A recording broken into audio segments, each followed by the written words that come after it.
Sometimes I see an obituary and I think, boy, that's well written, and they really gave this guy, some nice sentences here and everything. I wish they'd let me see mine so I could edit it and fix it a little bit. I want it to really ring.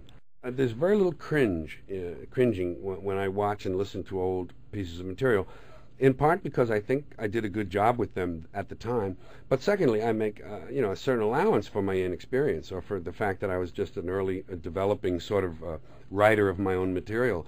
But generally, I'm very happy with them. I do know this part, and this part makes me proud and happy.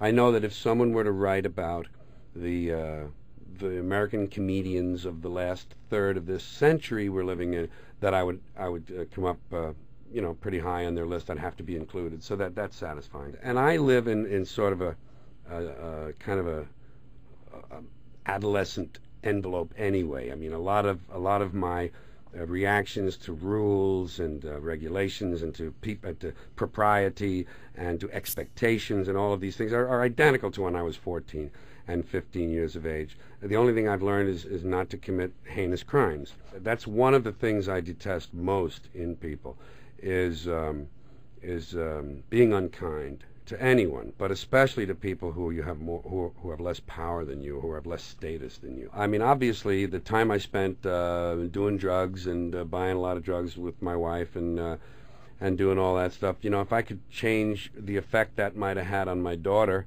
I would like to. So no, I wouldn't change anything. If you could only change one thing, maybe that. Whatever it is, I'm grateful to nature, the rest of nature, for helping me out. So I feel that I've been rewarded.